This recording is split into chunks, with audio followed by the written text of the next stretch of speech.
ചെന്നൈ അണ്ണാ സർവകലാശാലയിൽ വിദ്യാർത്ഥിനി പീഡിപ്പിക്കപ്പെട്ട കേസിൽ പ്രതി ജ്ഞാനശേഖരന് ജീവപര്യന്തം ശിക്ഷ വിധിച്ചു. 90,000 രൂപ പിഴയും കൊടുക്കണം. ചെന്നൈ മഹിളാ കോടതിയുടേതാണ് വിധി. കെ.ബി. ശ്രീധരൻ വിവരങ്ങളുമായിട്ട്. ശ്രീധരൻ, എന്തായിരുന്നു ഈ സംഭവം?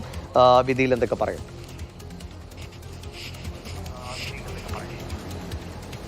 ദിവിഷ്, തമിഴ്നാട്ടിലെ ഏറെ രാഷ്ട്രീയ കോളിളക്കം സൃഷ്ടിച്ച കേസാണ് ഈ അണ്ണാ സർവകലാശാലയിലെ വിദ്യാർത്ഥിനിയെ പീഡിപ്പിച്ച കേസ്. ആ കേസിലാണ് ഇപ്പോൾ വിധി വന്നിരിക്കുന്നത്.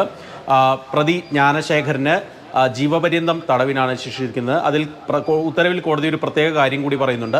30 വർഷത്തിൽ കുറയാത്ത തടവ് ശിക്ഷ ഇയാൾക്ക് വേണം എന്നുള്ള ഒരു ആവശ്യം കൂടി കോടതി പറയുന്നുണ്ട്. ഇതോടൊപ്പം 90,000 രൂപ പിഴയും വിധിച്ചിട്ടുണ്ട്. കഴിഞ്ഞ വർഷം ഡിസംബറിലാണ് ഈ ദാരുണമായിട്ടുള്ള സംഭവം നടക്കുന്നത്.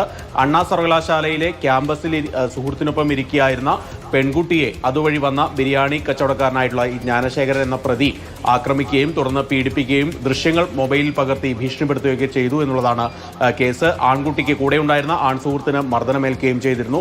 തുടർന്ന് പോലീസിൽ പരാതി നൽകുകയും പോലീസ് പിന്നീട് പ്രതികളെ പിടികൂടുകയാണ് ഉണ്ടായത്.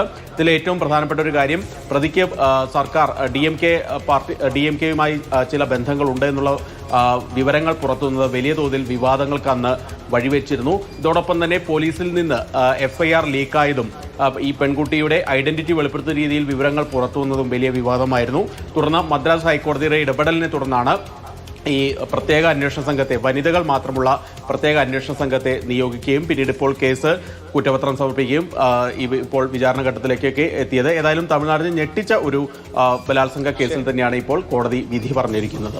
ശരി, കെ.ബി. ശ്രീധരനാണ് വിവരങ്ങൾ നൽകിയത്.